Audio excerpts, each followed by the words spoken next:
कुरुक्षेत्र के एलएनजेपी अस्पताल के अंदर एक डॉक्टर एक 15 साल की बच्ची के साथ गलत काम करता है, जिसके बाद उसे सस्पेंड कर लिया जाता है, गिरफ्तार कर लिया जाता है।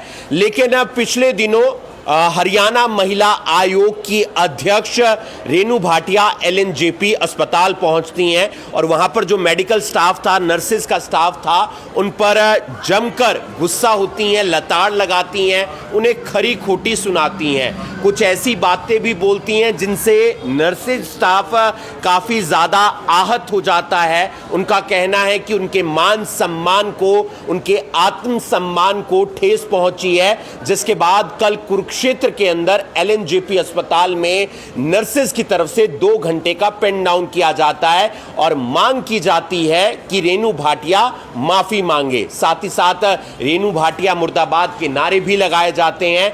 आज उन्हीं नर्सेज के सपोर्ट में करनाल में पूरे हरियाणा के अंदर नर्सेज स्टाफ आगे आया है, 2 घंटे का पेन डाउन किया है और उनकी तरफ से कहा गया है कि अगर उनकी मांगों पर विचार नहीं किया जाता, रेणु भाटिया माफी नहीं मांगती, तो फिर उनकी जो आने वाले समय में कॉल रहेगी वो यही रहेगी कि वो आगे भी हड़ताल पर जा सकते हैं। अगर वो आगे लंबे समय के लिए हड़ताल पर गए तो फिर आम आदमी यानी कि जो मरीज इलाज के लिए आता है वो भी सफर करेगा।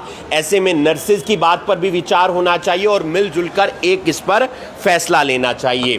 आप देख रहे हैं अभी अभी ब्रेकिंग में हूं आपके साथ हिमांशु नारंग। धन्यवाद। तमाम जो नर्सेज हैं आज हड़ताल पर हैं, वजह क्या है? वजह रेणु भाटिया मैडम ने जो 7 तारीख को बयान दिया है, वही वजह है। क्या किया है उन्होंने नर्सेज के अगेंस्ट बोला है कि जो कुरुक्षेत्र के एलएनजेपी हॉस्पिटल में जो रेप केस हुआ था उसमें नर्सेज जो है उनकी मिली भगत थी डॉक्टर के साथ। इसको लेकर के आप आज हड़ताल पर क्या मांग? उसे लेकर हम हड़ताल पे हैं क्योंकि मैडम ने ना सिर्फ ये बोला है कि हमारी मिली भगत थी, मैडम ने ये हमारी जो बहन बेटियां उनको भी इन्वॉल्व किया है। हॉस्पिटल में जो हुआ वो सबको पता है, वो बहुत गलत था, लेकिन इसका ये मतलब नहीं है कि मैडम किसी की फैमिली तक पर्सनल जाएंगी।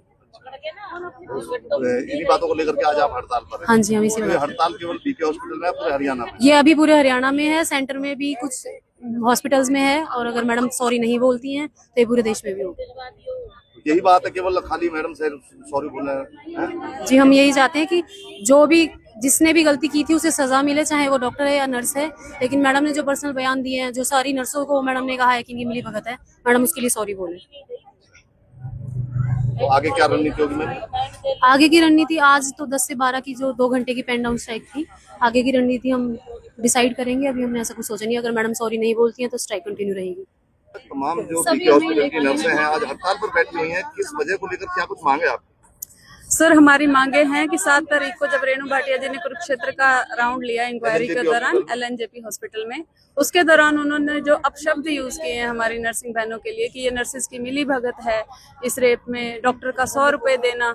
देखो जी, डॉक्टर का 100 रुपए देना वो उसको मतलब वो पहले भी काले कारनामों में उसके खिलाफ कार्रवाई हो चुकी है, जो डॉक्टर है, ठीक है, तो वो उसका एक्सपीरियंस होगा उस चीज से हमें नहीं पता कि उन्होंने क्यों दिए, क्या दिए। पर उन सब चीजों के लिए घुमा फिरा के नर्सेज के ऊपर डाल देना कि आप लोगों की मिली भगत है, आप लोग क्यों नहीं थे वहां पे। जैसा हम पहले भी बता चुके हैं कि हमारी एक स्टाफ ओपीडी के 15-15, 20-20 कमरे देखती है। अब तो दोबारा भी पहुंचेगी, 5-5 मिनट भी किसी कमरे में लगाएगी तो वो वापस से उसको वहां पहुंचने में काफी समय लग जाएगा। तो ऐसे में अगर किसी दूसरी ओपीडी में कोई डॉक्टर बिना किसी स्टाफ को बुलाए खुद अगर किसी की जांच करने लग गया तो इसमें स्टाफ की बिल्कुल भी गलती नहीं थी। यहाँ गलती पूरी तरह से उस डॉक्टर की है जिसने ये कारनामा किया है।